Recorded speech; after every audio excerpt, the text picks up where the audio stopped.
Hello and welcome back to somebody on the rest of the way and to NXT Halloween Havoc out of 10. Big show today.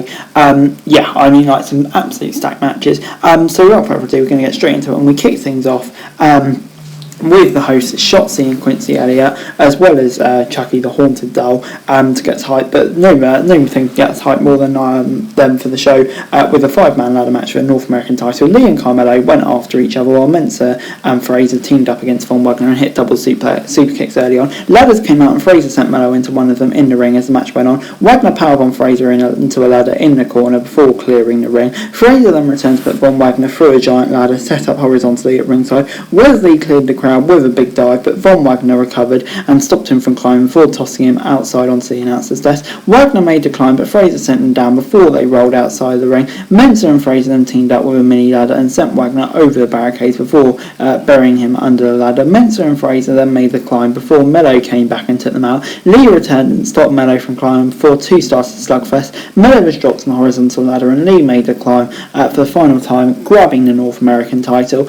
And yeah, this was just absolutely chaos, but brilliant chaos as well. WWE do but ladder matches better than everyone, I think, and this was no exception. Really brilliant stuff. 8 out of 10 from me, and yeah, it's good to see the babyface get a massive victory too.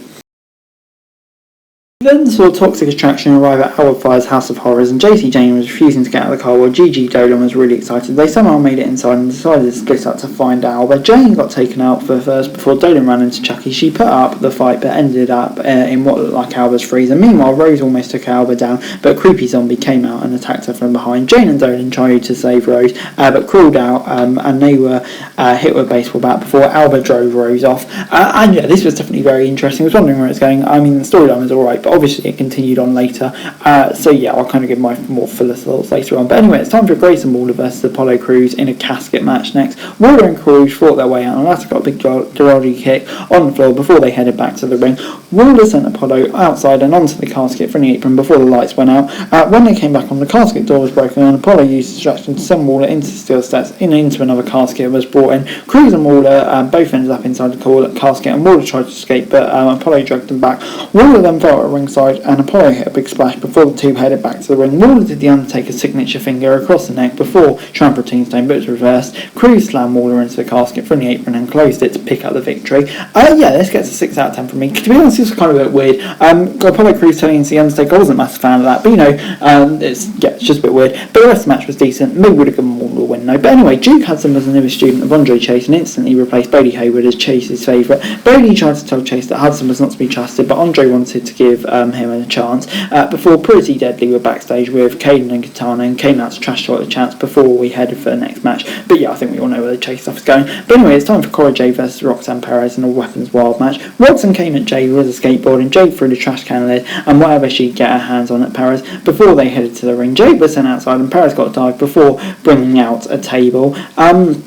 That led to some chaos you might expect, and Jade sprayed Perez in the face with what looked like hairspray before sending up into the barricades. Jade beat Perez up and trumped her in a trash can before stomping on it and sending her outside. Jade then beat Roxanne down with a broom before using some ropes and a chain on her. Roxanne barely dodged the chain shot and sent Jade into the cell sets before unloading on her. Perez used Jade's own stick to beat her up and got an earful in the ring before Cora countered the pot rocks. Jade tried to run away and the two ended up on the high balcony where Perez hesitated to hit Cora and the latter dragged Roxanne down with her as they fell and went through the table. Back in the ring, Perez dropped Jade on a pile of steel chairs before getting a finisher on the top and picking up the win. And yeah, that's 7 out of 10 for me. Really decent match. Some really big spots in there, which made it good. And yeah, babyface getting the victory here. No issues with that at all. Kind of felt like a crowning moment for Roxanne, to be honest. 7 out of 10.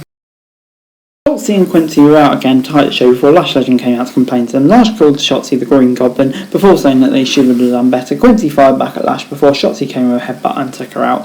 Kind of just felt like quick killers, to be honest. Before it's time for Julius Creed versus Damon Kemp in the ambulance match. Damon came out with a steel chair and Julius walked out and went straight for a top rope dropkick before getting to big suplexes. Outside, Julius tried to send Kemp into the ambulance right away and Damon fought back with a crutch and got out of it. Julius then sprayed Damon with a fire extinguisher before Kemp sent him into the steel steps. A wheelchair came into play and Kemp was locked in with the crutch before Julius ran him into the apron and dropped him backwards. Damon beat Julius with the ring bell before sending him into the ambulance but fell to the doors. Julius powered Kemp into the stretcher before tossing him into the ambulance and shutting it. And yeah, I guess a 7 out of 10 from me. Really decent match. Definitely put the Creed over as a babyface. But you know, Damon Kemp, kind of like his first match since turning heel on a pay-per-view, and he loses. Yeah, to be honest, I wasn't a massive fan of that booking decision. But yeah, 7 out of 10. Decent stuff. Good match. So yeah, it was enjoyable enough. We then got Rose Fire Part 2. Fire and Rose drove into the arena and headed into the ring before the match kicked off for reals. Mandy beat Fire down at the ring and smacked her head on the announcer's desk before beating her in the ring. Fire got some big moves in and hit a top rope senton before Dolan and Jane came in and took out the referee. Alba hit the gory bomb, but there was no one to count. Fire then went outside and brought the referee back into the ring, but it was still down. The Doctor Traction shot sheet shots at the challenger. Rose came in with a running knee and picked up the win. Yeah, I mean, like, coming from the cinematics stuff, the arena night idea and all of that, I think, yeah, it's kind of classic Toxic Attraction now. Good way to put Rose through without harrowing Alba too much. But yeah, kind of like the same old Toxic Attraction, isn't it, really? But you know, it's still quite enjoyable, and yeah, I like the transition from cinematics to real. So 7 out of 10. Before its main event time, Braun went out after both challenges and was sent out to the ring early as JD and Ilya fought in the ring. Dragunov was trying to counter the Devil Inside when Braun came back and took them out. Braun then got some big throws on Ilya before McDonough tried to sneak up on him. But was chased off by the champ. Braun then got a near fall on Ilya before JD broke out. Dragunov hit a big move on JD and dropped him on Braun in the corner before getting them to coast. Ilya and Braun then got into a slugfest as JD cheered them on, but when they turned their attention to him and they beat the shit out of him before sending him out of the ring. Braun hit a Hurricane Runner and McDonough sent him into Dragunov before the champ speared Ilya out of the ring. JD then got a 450 splash on Braun before a near fall before Braun got a bulldog and his finisher on Ilya. JD took Braun out and tried for the pin himself but failed. Ilya got the senton and the torpedo Masaki for a near fall. Outside the ring, Ilya took out JD with a risky manoeuvre before heading back in. Braun was ready to hit the spear and got the picking up the victory. And yeah, this gets an 8 out of 10 from me. Yeah, once again, really fun match between the best, probably 3 of the best wrestlers in NXT, and it really showed here. Had loads of different dimensions. Braun, the train keeps on rolling, so yeah, good stuff. 8 out of 10.